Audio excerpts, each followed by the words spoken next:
नमस्कार, आप देख रहे हैं सुदर्शन न्यूज। मैं हूं आपके साथ शिवम दत्त मेहता। 9 बज चुके हैं, समय हो चुका है आपके पसंदीदा शो यानी कि जनमत का, एकमात्र ऐसा शो जहां पर हर खबर पर पोल के माध्यम से आप भाग लेते हैं। सोशल मीडिया प्लेटफॉर्म एक्स पर जाकर, जिसे पहले ट्विटर कहते थे, आप वोट करते हैं और नतीजे हम आपको दिखाते हैं। जनमत में हर खबर पर आपकी राय हम आपको दिखाते हैं और आज हम जिन विषयों पर चर्चा करेंगे, जल्दी से फ्लोर ग्राफिक्स के माध्यम से आपको वो भी बता देते हैं कौन से वो विषय होंगे जिनके बारे में आज हम आपके साथ चर्चा करने वाले हैं।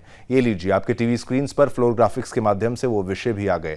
राहुल को ईडी से डर। एक बार फिर से ईडी का जो बहाना है, विपक्ष ने दोबारा वही बहाना दोबारा से दे दिया है। क्या फिर से बार बार ईडी को ही आप यहां पर निशाने पर लेकर सरकार को घेरने का प्रयास करेंगे? इसी पर हमारी स्पेशल रिपोर्ट देखिएगा, जानेंगे बेहतर ढंग से। आगे बढ़ेंगे, फिर अगले फ्लोर ग्राफिक्स का रुख करने का प्रयास करेंगे। राहुल वाली जो खबर है वो तो बताएंगे ही, हिंदू विरोधी पर FIR। जी हाँ, जब खबरें लिखनी होती है, पत्रकारिता करनी होती है तो केवल पत्रकारिता ही करें, लेकिन जब आप मजाक बनाना चाहते हैं, तंज करना चाहते हैं तो आप धार्मिक भावनाओं को आहत ना करें तो ही बेहतर होगा। इसी का पर्दाफाश भी करेंगे, कैसे हिंदू विरोधी सोच है जो कई जगहों पर पनप रही है, उसका भंडाफोड़ तो हम करते ही फिर करेंगे। आगे बढ़ेंगे, फिर अगले फ्लोर ग्राफिक्स में बताएंगे दुनिया में युद्ध की आहट जो है वो शुरुआत उसकी हो चुकी है। युद्ध की आहट जो है वो इजराइल से लेकर ईरान के और तमाम वो देश जो इस्लामिक ताकतें खुद को कहती हैं कि भाई हम इजराइल को मिटा देंगे, क्या अब युद्ध होने वाला है। भारत ने तो फ्लाइट सस्पेंड कर दी है तेल अवीव के लिए, तो क्या युद्ध की आहट सुनाई दे रही है? इसी पर स्पेशल रिपोर्ट। फिर आगे बढ़ेंगे अगले फ्लोर ग्राफिक्स में। जी हाँ, अगले फ्लोर ग्राफिक्स में आपको बताएंगे कि बाढ़ बारिश से बढ़ते संकट, कैसे देश में हर जगह कहीं ना कहीं बाढ़ बारिश से खबरें आ रही हैं, लोगों के मरने की, बादल के फटने की, लोगों के डूबने की, और एडमिनिस्ट्रेशन की प्रॉब्लम तो है ही है, जिससे निपटने का प्रयास सरकार भी कर रही है और जनता खुद को बचाने का प्रयास कर रही है। फिर और आगे बढ़ेंगे, अगले फ्लोर ग्राफिक्स में बात करेंगे वायनाड पर यू टर्न। जी हां, वायनाड में जो हादसा हुआ था, जो लैंडस्लाइड हुआ था, भूस्खलन हुआ था, वहां पर सरकार के द्वारा, वामपंथी सरकार के द्वारा, वहां पर जो वैज्ञानिक है उनको जाना से मना कर दिया गया था, रोक दिया गया। जब आलोचना हुई तो फिर से फैसला पलटा। ये बड़ी खबरें फ्लोर ग्राफिक्स के माध्यम से जो आपको बताई थी, ये हमने आपको आज हमारा क्या खबरों का सिलसिला रहेगा वो समझाया। शुरुआत करते हैं पहली खबर से। लोकसभा में नेता प्रतिपक्ष राहुल गांधी के ट्वीट ने, यानी सोशल मीडिया प्लेटफॉर्म एक्स पर पोस्ट ने राजनीतिक भूचाल ला दिया है। आधी रात को, जी हां, आधी रात के बाद ही राहुल गांधी ने ट्वीट कर अपने बयान में दावा किया कि लोकसभा में उनके चक्रव्यूह वाले भाषण को देखते हुए केंद्रीय जांच एजेंसी यानी प्रवर्तन निदेशालय, जिसे ईडी कहते हैं, उनके खिलाफ छापेमारी की तैयारी कर रही है। इसके लिए उन्होंने ईडी के सूत्रों का हवाला दिया, साथ ही इसके लिए उन्होंने खुद को तैयार भी रखा है। राहुल गांधी ने लिखा है, इसके लिए मैं तैयार हूं और ईडी का खुली बाहों से इंतजार कर रहा हूं। राहुल गांधी के इस पोस्ट ने राजनीतिक सरगर्मी बढ़ा दी है। बीजेपी सवाल पूछ रही है कि राहुल गांधी अगर भ्रष्टाचार नहीं कर रहे हैं, वो भ्रष्ट नहीं है, तो आखिर वो डर क्यों रहे हैं? इसी पर देखिए हमारी ये स्पेशल रिपोर्ट और मामले की गंभीरता को भी समझिएगा।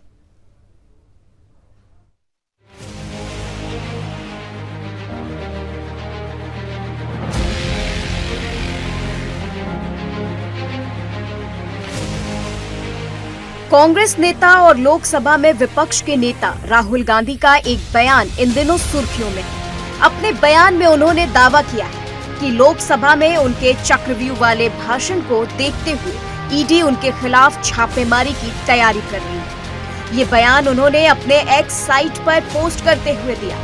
राहुल गांधी ने रात करीब 2 बजे ट्वीट कर लिखा कि उन्हें ईडी के सूत्रों से जानकारी मिली कि केंद्रीय जांच एजेंसी उनके खिलाफ छापेमारी की योजना बना रही है। इसके पीछे उन्होंने तर्क दिया कि उनके चक्रव्यूह वाले भाषण के कारण ईडी छापेमारी की तैयारी कर रही है। साथ ही उन्होंने लिखा कि मैं इसके लिए तैयार हूं और ईडी का खुली बाहों से इंतजार कर रहा हूं। राहुल गांधी के इस पोस्ट ने राजनीतिक सरगर्मी बढ़ा दी है। बीजेपी सांसद निशिकांत दुबे ने राहुल को घेरते हुए कहा, ईडी भ्रष्टाचारी के ऊपर छापेमारी करती है। अगर उन्होंने भ्रष्टाचार किया है तो ईडी छापेमारी करेगी, भ्रष्टाचार नहीं किया है तो छापेमारी नहीं होगी। आखिर किस बात का डर? अपने मुंह मियां मिठो। ईडी तो चोर के ऊपर रेड करती है ना, भ्रष्टाचारी के ऊपर रेड करती है। यदि उनको लगता है कि उन्होंने भ्रष्टाचार किया है तो ईडी रेड करेगी। लेकिन ये दोनों ने भ्रष्टाचार नहीं किया है तो ईडी किस बात के लिए रेड करेगी? कारण यह है कि वायनाड में कांग्रेस के कार्यकर्ता फेल हो गए हैं, कांग्रेस फेल हो गई है, कांग्रेस की नीतियां फेल हो गई हैं और जो इंडी गठबंधन है उसकी सरकार है। आज यदि भारत सरकार नहीं होती तो वायनाड में जो है लोगों का जान नहीं बचता। जिस आरएसएस को गाली दे रहे हैं वो आरएसएस के वॉलंटियर उसमें लगे हुए हैं। वहीं राहुल गांधी के ट्वीट पर विपक्ष बीजेपी पर हमलावर। दिल्ली के मंत्री गोपाल राय ने कहा कि लोकसभा चुनाव से पहले जनता ने बीजेपी को जनादेश दिया। चुनाव परिणाम से सबक सीखने की जगह एक चुने हुए मुख्यमंत्री अरविंद केजरीवाल को उन्होंने जेल में रखा। सीबीआई का कांटा फंसाकर उन्हें जेल में रखा गया। राहुल गांधी विपक्ष के नेता हैं और बीजेपी अगर उनके खिलाफ यह षड्यंत्र रच रही है तो ये प्रमाण है कि बीजेपी अपनी तानाशाही के जिद पर अड़ी हुई है। देखिए, ये खबर इस बात को प्रमाणित कर रही है कि भारतीय जनता पार्टी अपने तानाशाही पूर्ण अभियान को लेकर के वो आगे बढ़ने की तरफ अपने जिद पर अड़ी हुई है। लोकसभा चुनाव से पहले देश की जनता ने जनादेश दिया भाजपा को कि देश के लोगों को लोकतंत्र की, संविधान की हत्या पसंद नहीं है। विपक्ष के लोगों पर जिस तरह से टारगेटेड तरीके से एजेंसियों का दुरुपयोग हो रहा है वो पसंद नहीं है। लेकिन चुनाव परिणाम से भी सबक सीखने की जगह जिस तरह से आज पूरे देश के अंदर एक चुना हुआ मुख्यमंत्री अरविंद केजरीवाल को उन्होंने जेल में रखा हुआ है। ट्रायल कोर्ट ने जमानत दे दिया, सुप्रीम कोर्ट ने जमानत दे दिया, फिर भी सीबीआई का कांटा फंसा करके उनको जेल में रखा गया है। और अब देश के विपक्ष के नेता हैं राहुल गांधी जी, उनके खिलाफ अगर षड्यंत्र भाजपा फिर शुरू कर रही है तो ये इस बात का प्रमाण है। चलिए, इसी खबर पर हमने सोशल मीडिया प्लेटफॉर्म एक्स यानी जिसे ट्विटर कहते हैं वहां पर आपसे सवाल पूछा। हर खबर पर आपसे सवाल पूछते हैं, आप ही का शो है जनमत। जी हां, सवाल हमारा था, मुद्दों के अभाव में विपक्ष ने फिर छेड़ा ईडी का राग। 90% लोगों ने हां में जवाब दिया है, 10% लोगों ने ना में जवाब दिया। बहुमत यह मानता है कि मुद्दों के अभाव में विपक्ष ने फिर छेड़ा है ईडी का राग। नीट मामले की, क्योंकि हम छात्रों के हर मुद्दों को आप तक जरूर लेकर आते हैं और नीट मामले पर हमने हर दिन का अपडेट आप तक पहुंचाया है। तो ये खबर में सबसे बड़ा अपडेट आपको मैं बता दूं, अगर आपने दिन भर की खबरें नहीं देखी हैं, जनमत में आपका सारा कवर हो जाता है। देश की शीर्ष अदालत ने पेपर लीक मामले में आज फैसला सुना दिया। क्या फैसला सुना है, ध्यान से सुनिएगा। इस दौरान कोर्ट ने कई महत्वपूर्ण टिप्पणियां की। इसके साथ ही परीक्षा को रद्द करने से साफ साफ मना कर दिया है कि परीक्षा रद्द नहीं होगी। तो जो लोग सोच रहे हैं कि परीक्षा रद्द हो सकती है, ऐसा कुछ नहीं होगा। कोर्ट ने नेशनल टेस्टिंग एजेंसी यानी एनटीए को कहा कि नीट परीक्षा में की गई फ्लिप फ्लॉप से बचना चाहिए। एनटीए वो एजेंसी है जिसको ये जिम्मेदारी होती है इतने बड़े स्तर पर एग्जाम्स कराने की। अनियमितता पाई गई, एक्शन वहां पर भी हुआ और कोर्ट ने कहा कि फ्लिप फ्लॉप से बचना चाहिए। नीट यूजी मेडिकल प्रवेश परीक्षा को रद्द ना करने की जो बात है, आपको बता दूं, उनके कारणों को शामिल करते हुए आज अपना फैसला कोर्ट ने सुनाया। कोर्ट ने कहा कि पेपर लीक सीमित स्तर पर हुआ है। पेपर लीक हुआ है लेकिन सीमित है, यानी कंटेन्ड है, इतना बड़े लेवल पर नहीं हुआ है। इसके लिए विशेषज्ञ समिति को परीक्षा प्रणाली की कमियों को दूर करना चाहिए। गलती हुई है, ये सुप्रीम कोर्ट की तरफ से सामने आया है। परीक्षा प्रणाली की कमियों को दूर करो, यह सुप्रीम कोर्ट कह रहा है। साथ ही सुप्रीम कोर्ट ने परीक्षा प्रक्रिया में कई संरचनात्मक प्रक्रियाओं में कमियों को उजागर करते हुए कहा कि हम छात्रों की बेहतरी के लिए लापरवाही नहीं कर सकते। कोर्ट के फैसले के बाद सरकार अपना इसको क्या समझ रही है कि हमारी जीत है, तो विपक्ष कोर्ट के फैसले से असहमति जता रहा है। आखिर क्या कुछ हो रहा है, उसी पर हमारी ये स्पेशल रिपोर्ट देखिए।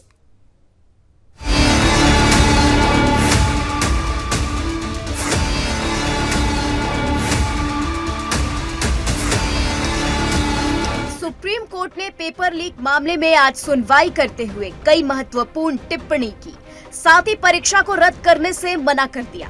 कोर्ट ने नेशनल टेस्टिंग एजेंसी को फटकार लगाते हुए कहा कि नीट परीक्षा में की गई फ्लिप फ्लॉप से बचना चाहिए। शीर्ष अदालत ने टिप्पणी करते हुए कहा, राष्ट्रीय स्तर की परीक्षा में इस तरह की फ्लिप फ्लॉप छात्रों के हितों की पूर्ति नहीं करती है। नीट यूजी मेडिकल प्रवेश परीक्षा को रद्द न करने के कारणों को शामिल करते हुए आज अपना फैसला सुनाया। कोर्ट ने कहा कि पेपर लीक सीमित स्तर पर हुआ है। इसके लिए विशेषज्ञ समिति को परीक्षा प्रणाली की कमियों को दूर करना चाहिए। साथ ही सुप्रीम कोर्ट ने अपने फैसले में एनटीए की संरचनात्मक प्रक्रियाओं में सभी की कमियों को उजागर किया है। सुप्रीम कोर्ट ने कहा, हम छात्रों की बेहतरी के लिए लापरवाही नहीं कर सकते और पेपर से संबंधित जो भी परेशानियां सामने आई हैं, उन्हें केंद्र को इस साल ही ठीक कर लेना चाहिए ताकि ये दोबारा न हो। कोर्ट ने ये भी माना कि पेपर लीक केवल पटना और हजारीबाग तक ही सीमित था। सुप्रीम कोर्ट ने अपने फैसले में ये भी कहा कि विशेषज्ञ समिति परीक्षा प्रणाली की साइबर सुरक्षा में संभावित कमजोरियों की पहचान करने, परीक्षा केंद्रों की सीसीटीवी कैमरा निगरानी के लिए तकनीकी प्रगति के लिए एसओपी तैयार करने पर भी विचार करे। सुप्रीम कोर्ट की टिप्पणी पर रणनीतिक टिप्पणी भी सामने आई है। कोर्ट के फैसले पर केंद्रीय मंत्री राजीव रंजन सिंह ने कहा कि सरकार एक ही बात कह रही थी कि परीक्षा पारदर्शी तरीके से आयोजित की गई है। देखिए, सरकार शुरू से इस बात को कह रही थी कि जो परीक्षा हुई है नीट की, वो पारदर्शी तरीके से हुई है। अब कहीं इंडिविजुअल बेसिस पर किसी जगह पर कोई क्वेश्चन लीक हुआ तो उस पर जो उसकी एजेंसी है जांच कर रही है, कार्रवाई कर रही है, और जो सरकार कह रही थी सुप्रीम कोर्ट ने ही उस पर मोहर लगाया। वहीं कांग्रेस सांसद कार्ति चिदम्बरम ने सुप्रीम कोर्ट के फैसले पर असहमति जताई है और कहा, मैं सर्वोच्च न्यायालय के फैसले से सम्मान पूर्वक असहमत हूँ। नीट की परीक्षा की सत्यनिष्ठा समाप्त हो चुकी है। I like to respectfully differ with the Supreme Court because the integrity of this test has completely gone. To base the admissions on the results of this test, in my opinion, will be very, very unfair to the students.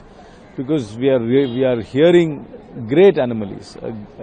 A student who has supposedly got over 700 has failed the 12th standard exam twice. Supreme court का फैसला निश्चित तौर पर सरकार के लिए राहत भरी खबर है, लेकिन भविष्य में इस तरह की घटना न हो, इसके लिए सरकार को सख्त कदम उठानी चाहिए। Bureau report, Sudarshan news.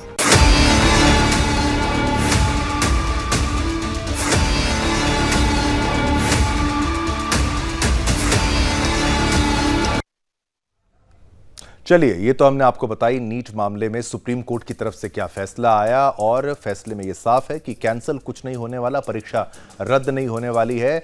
व्यापक स्तर पर पेपर लीक नहीं हुआ है, कहां-कहां हुआ है कोर्ट ने उसको मेंशन किया है और कहा है कि आप एग्जाम का जो प्रक्रिया, एग्जाम की प्रक्रिया को सुधारें और इसमें ऐसी गलतियां बार-बार नहीं होनी चाहिए। छात्रों के भविष्य के हित के लिए यह फैसला लिया गया है। अब आगे बढ़ते हैं, अंतर्राष्ट्रीय जगत की बड़ी खबर के बारे में आपको बता दें। युद्ध का माहौल बना हुआ है, लेकिन युद्ध क्या भीषण हो सकता है। इजराइल और ईरान एक दूसरे के खिलाफ लंबे समय से छद्म युद्ध में लगे हुए हैं। वर्तमान में तेहरान में हमास नेता इस्माइल हानिया की मौत ने इजराइल और ईरान के बीच जारी युद्ध को नए मोड़ पर लाकर खड़ा कर दिया है। इसके लिए ईरान ने इजराइल को जिम्मेदार ठहराया है और बदला लेने की कसम खाई है, जिसके बाद ईरान की इस कसम ने आने वाले समय में दोनों देशों के बीच भयंकर युद्ध की स्थिति बनाने का डर। वहीं दूसरी ओर इजराइल द्वारा मारे गए हिजबुल्लाह कमांडर फुआद शुक्र की मौत से हिजबुल्लाह भी इजराइल पर भड़का हुआ है। गाजा में जारी युद्ध में इजराइल पहले से हमास के साथ साथ इस युद्ध में लेबनान सीमा पर हिजबुल्लाह और यमन में हूती विद्रोहियों का भी सामना कर रहा है। तो इजराइल कई तरफ से घिरा हुआ है, कहीं हूती विद्रोही हैं, कहीं हमास है, कहीं लेबनान है, कहीं यहां पर ईरान इनडायरेक्टली प्रॉक्सी वॉर कर रहा है। तो फिर वो गाजा पट्टी में भी जो युद्ध लड़ रहा है उसका तो अंत ही नहीं है। ऐसे में यह देखना दिलचस्प होगा कि आने वाले समय में स्थिति क्या बनती है। क्या यह युद्ध और भीषण हो जाएगा? क्या दोबारा से जैसे बहुत पहले हुआ था इजराइल पर ये सभी इस्लामिक मुल्क हमला कर देंगे क्या? देखिए हमारी ये खास रिपोर्ट।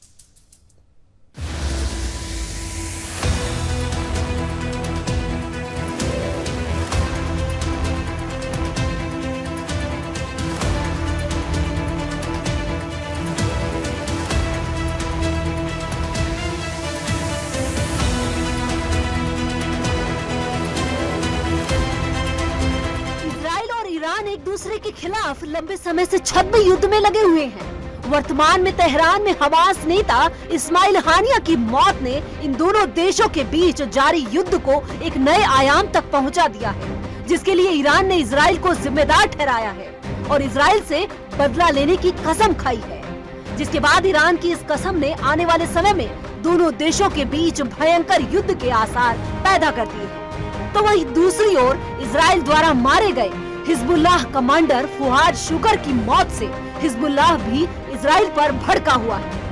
गाजा में जारी युद्ध में इजराइल पहले से हमास के साथ साथ इस युद्ध में लेबनान सीमा पर हिजबुल्लाह और यमन में हूती विद्रोहियों का भी सामना कर रहा है, जिन संगठनों को ईरान का समर्थन है। और ऐसे में ये माना जा रहा है कि इजराइल को चौतरफा घेरने के लिए ईरान इन समूहों को अपने साथ जोड़ सकता है। और ऐसे में ये स्थिति इजराइल और ईरान के बीच संघर्ष के एक नए चरण की शुरुआत की ओर इशारा कर रही है। तो वहीं दूसरी ओर इजरायली युद्ध को ईरानी हमले के लिए तैयार कर रही है, यानी ये तय है कि ईरान पलटवार करेगा और जिस पर इजराइल की जवाबी कार्रवाई भी दिलचस्प होगी, जहां हो सकता है कि इजराइल अपने एक वार से अपने सभी दुश्मनों का खात्मा कर दे। और इस युद्ध पर रक्षा विश्लेषकों का कहना है कि हिजबुल्लाह के पास करीब 1,50,000 रॉकेट जमा है। इजराइल पर हमला करने के लिए उसके पास लड़ाकों की बड़ी तादाद है। और इस युद्ध में इजराइल के खिलाफ ईरान और हिजबुल्लाह के साथ साथ हूती विद्रोही भी शामिल है। ऐसी स्थिति में कभी युद्ध ना कर हारने वाले इजराइल के लिए ये परीक्षा की घड़ी है। और ऐसे में देखना दिलचस्प होगा कि आखिर इस बार इजराइल कैसे अपने दुश्मनों का दमन करता है। Bureau report, Sudarshan.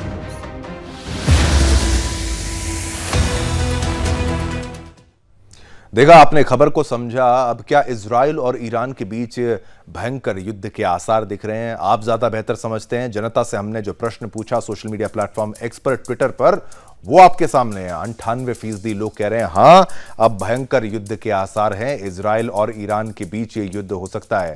तो ये 98% जनता भी ये समझती है, मानती है कि अब जो है आने वाले समय में युद्ध हो सकता है। जान गंवा दी उन महिलाओं की जिन्होंने अपनी जान गंवा दी दिल्ली के एक शेल्टर होम में।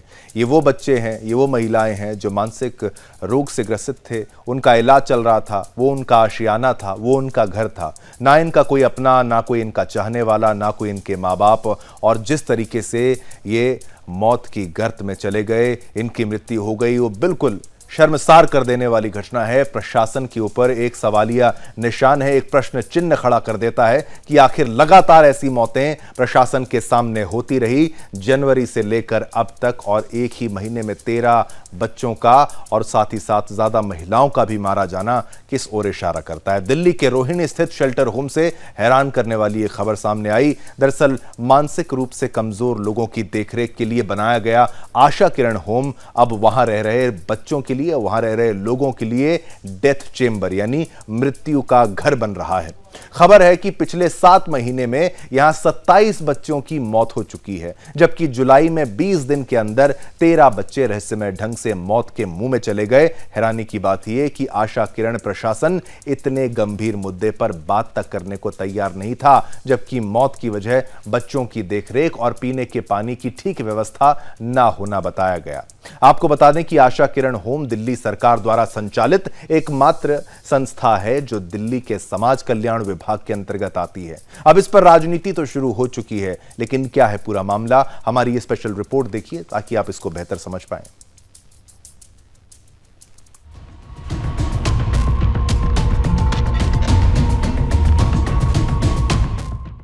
देश की राजधानी दिल्ली इन दिनों अव्यवस्था और कुप्रबंधन के भयानक चपेट में है। फिर चाहे वो थोड़ी सी बारिश में सैलाब में बदल जाने वाली दिल्ली की सड़कें हो, बेसमेंट हो, या बेसमेंट में डूबकर हुई छात्रों की मौत हो, या बुधवार रात हुई तेज बारिश के कारण गाजीपुर इलाके से मां और बेटे की मौत की खबर। आज दिल्ली के कोने कोने से इस प्रकार के सिस्टम फेल्योर की खबरें सामने आ रही है, जिनको नियंत्रित करने में दिल्ली की सत्ता में बैठी आम आदमी पार्टी की सरकार पूरी तरह से विफल नजर आ रही है।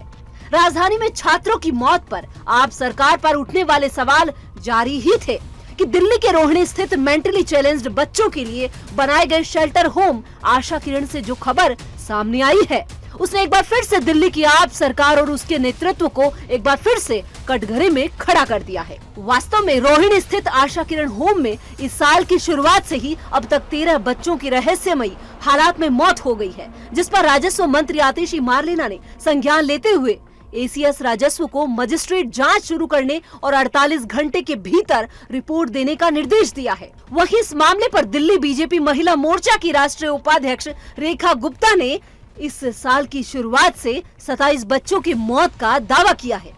और ऐसे में सवाल यहाँ खड़ा होता है कि आखिर बच्चों की देखभाल करने वाला दावा करने वाला ये शेल्टर होम और मेंटली चैलेंज्ड लोगों की रक्षा का दावा करने वाला ये शेल्टर होम उन्हीं लोगों के लिए काल का गाल कैसे बन गया, जिसकी रक्षा का दावा ये करते थे, जो राज्य की आम आदमी पार्टी की सरकार और उनके नेतृत्व पर भी बहुत बड़े सवाल खड़े करता है। Bureau report, Sudarshan news.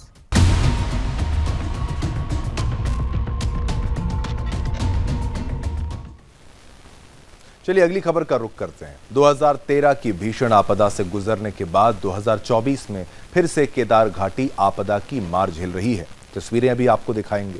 Kedarnath धाम के पैदल मार्ग या तो कई जगहों पर बोल्डर आने से बाधित हैं या पानी के सैलाब में बह गए हैं।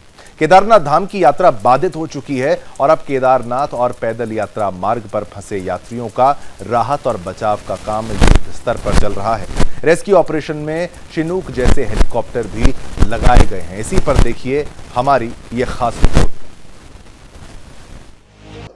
मैं एक अनुरोध करना चाहूँगा कि जिस समय बरसात हो रही हो उस समय यात्रा करने से बचा जाए, क्योंकि जब बरसात होती है तो उसमें पत्थर और मलबा आने के चांसेस रहते हैं और खतरे की संभावना रहती है।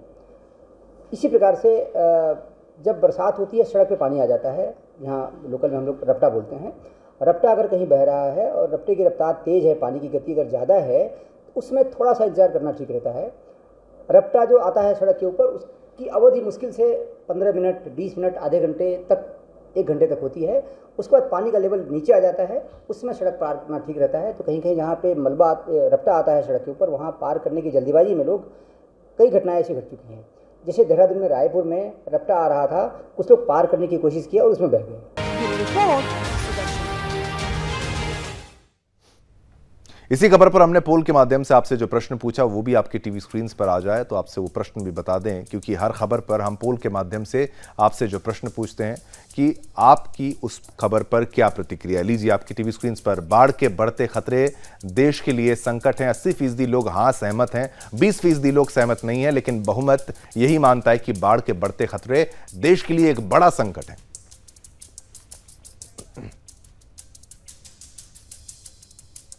अगली खबर का आप रुख करते हैं। बात करेंगे छत्तीसगढ़ की। सरकार एक ओर गौवंशों के संरक्षण को लेकर बड़े बड़े दावे करती है, तो दूसरी तरफ गायों को एक कमरे में बंद कर निर्मम हत्या उनकी हो जाती है, ऐसी खबरें सामने आती है। तस्वीरें दिखाएंगे आपको छत्तीसगढ़ के बलौदा बाजार, जिसे CAC ही घटना ऐसी ही घटना जो है वो सामने आई है, जहां मर्दा गांव में बाड़े में रखे लगभग 25 से 30 गौवंश की दम घुटने से मौत हो गई। यहां अस्थायी कांजी हाउस में गायों को रखा जाता था। उनके एक दिन बाद गौठानों में उनको शिफ्ट किया जाता था, पर गायों की उचित देखभाल यहां पर नहीं होने पर और लापरवाही होने पर गायों ने दम तोड़ दिया। इस मामले में सरकार ने एक्शन लेते हुए स्थानीय समिति के 4 लोगों पर FIR दर्ज कर उन्हें हिरासत में ले लिया है। इस मामले का सबसे पहले खुलासा सुदर्शन न्यूज ने किया था और इसी खबर का आप देखिए असर भी हो गया है। प्रमुखता से हम वो खबरें उठाते हैं जो कि जनता के हित में होती है और गौवंश से सनातन के हित में तो हमारी जिम्मेदारी है, सौभाग्य है हमारा कि खबर हम उठाते हैं और इस पर असर हो गया है। सरकार ने संज्ञान लिया है, स्वयं मुख्यमंत्री के द्वारा इस खबर पर संज्ञान लिया गया और एक्शन हो गया। जो भी यहाँ पर दोषी है उस पर सख्त कार्रवाई होगी, लापरवाही बर्दाश्त नहीं की जाएगी गौ माता के मामले में। यहाँ पर जो स्ट्रक्चर देख रहे हैं, यहाँ पर कुछ गायों के आकस्मिक मृत्यु होने की सूचना मिली है। अभी यहाँ मौके में पहुंचे हैं हम लोग और गाँव वालों से चर्चा कर रहे हैं, सरपंच जी भी है साथ में। जैसे ही पूरा मामला क्लियर होता है लोग को विस्तार से बता दिया जाएगा। ये तो गाँव वाले ही बता पाएंगे, फिर भी चर्चा चल रही है सभी से। कितने दिन पुराना है मामला, वेटनरी टीम भी आई हुई है, वो भी अपना मौका मुआयना करके बता पाएंगे कि कितने दिन पुराना डेथ हुआ है। एक्चुअली में छोटा सा कमरा है और उसके ऊपर बहुत सारी गायें एक के ऊपर एक रखी हुई है, तो गिनने में तो थोड़ी सी असुविधा फिलहाल है जब तक बॉडी पूरी निकलेगी नहीं। और लगभग 25 के आसपास तो बता ही रहे हैं, हो सकता है थोड़ा बहुत ऊपर नीचे हो संख्या, वो अभी स्पष्ट नहीं कहा। पाकिस्तान के अधिकारियों द्वारा अफगान मालवाहक ट्रक ड्राइवरों से यात्रा दस्तावेज मांगना शुरू कर दिया गया है, जिसके बाद तोरखम में पाकिस्तान अफगानिस्तान सीमा पर व्यापार निलंबित कर दिया गया है।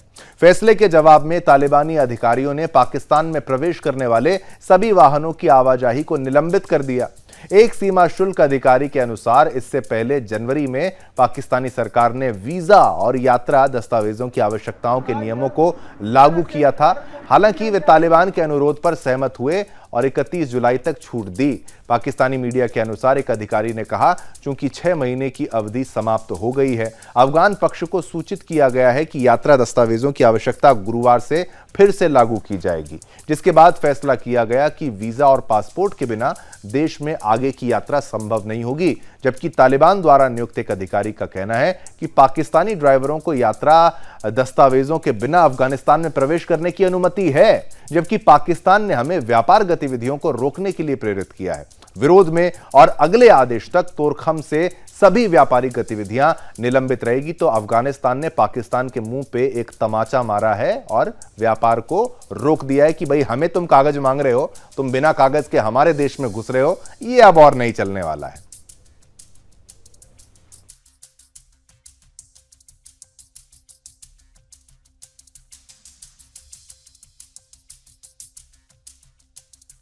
पाकिस्तान के बीच जो चल रहा है उसकी तस्वीर हमने आपको दिखाई। तो पाकिस्तान ऐसा नहीं है कि पड़ोसी देश जो मुसलमान देश है वो उसके साथ है, ऐसा भी नहीं है। और राहुल गांधी के ट्वीट वाले मामले पर और कई मुद्दों पर हमारे वरिष्ठ संवाददाता सौरभ तिवारी ने सपा के नेता यानी कि सनातन पांडे से खास बातचीत की है। इस दौरान उन्होंने बहुत कुछ कहा है। क्या कुछ कहा है वो आपको हम सुनाते हैं, देखिए हमारी ये स्पेशल कवरेज। सनातन पांडे साहब से, जो बलिया से सांसद हैं। सनातन जी, राहुल गांधी ने ट्वीट किया है कि ईडी के अधिकारी उनको बता रहे हैं कि उनके छापे पड़ने वाले हैं, क्या कहेंगे इस पर? देखिए, हम लोग इस समय गठबंधन में हैं और गठबंधन में विपक्ष के नेता है आधे राजीव गांधी, आधे राहुल गांधी। आज उन्होंने सदन में साबित कर दिया है, आज इसको देश देख रहा है कि राहुल गांधी जो कल थे वो आज नहीं है।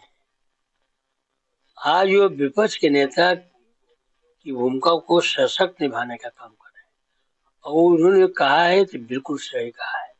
लव जिहाद जो कानून बना है, लव जिहाद कानून तो आपने पहले कानून पास किया है। जब महाराष्ट्र में कानून पहले पास नहीं किए थे कि दो लड़के जो है अगर प्रेम करते थे कमरे में रह सकते हैं, ये छूट किसने दिया? मैंने नहीं दिया, मेरी सरकार नहीं थी। लव जिहाद के नाम पर किसी विशेष जात को डरवाया जा रहा है, उसका मनोबल डाउन करने के लिए किया गया है। लेकिन सनातन जी, मेरा इस पर थोड़ा सा आपत्ति है। आपने कहा कि विशेष जात को डराया जा रहा है, लेकिन हिंदू लड़कियों को भी तो लव जिहाद बताया जाता है। हिंदू हिंदू के साथ लव नहीं करता है, हिंदू हिंदू के साथ लव करता है। लव जिहाद जब मुसलमान पे नहीं होगा तो सबके न होगा। आपने कानून क्या बनाया है कि 18 वर्ष का प्रत्येक बालिग 18 वर्ष आयु के बाद अपनी स्वतंत्रता के आधार पर उसको जीने का, रहने का, खाने का और शादी करने का भी अधिकार प्राप्त है। ये आप ही का बनाया कानून, देश का है, फिर अलग से किसी कानून क्या हो सकता थी? लेकिन जो घटनाएं हो रही हैं कि हिंदू लड़की जाती है मुसलमान लड़कों के साथ, फिर उनका कटा हुआ शरीर मिलता है फ्रिज में, बैग में, ऐसी घटनाएं हो रही, तभी तो लोग मांग कर रहे हैं लव जिहाद कानून बनाने की। लव जिहाद फिर आप आ गए ना अपने पैटर्न पर, जो आपकी मानसिकता है कि सर कटे हुए मिले हैं। क्या हिंदुओं के आपस में प्यार में सर नहीं कटे मिले हैं? आप पीछे का भी इतिहास देख लीजिए। अकबर का बेटा था, क्या नाम था अकबर के बेटे का? सलीम। वो भी तो लव जिहादी था, बाद में सच्चा प्यार बन के निकला। अगर 100 लोग प्यार करते हैं, 99 लोगों का जीवन सफल है, उसको हम खराब कैसे कर सकते हैं? हिंदू मुस्लिम का भेद पैदा करना प्यार में चलिए इसी के साथ आज के इस बुलेटिन में यानी कि जनमत में इतना ही। मुझे यानी शिवम दत्त मेहता और मेरे साथ मेरी पूरी टीम को आज्ञा दीजिए। हम सभी की तरफ से आप सभी को जय हिंद, जय भारत, जय हिंदुस्तान।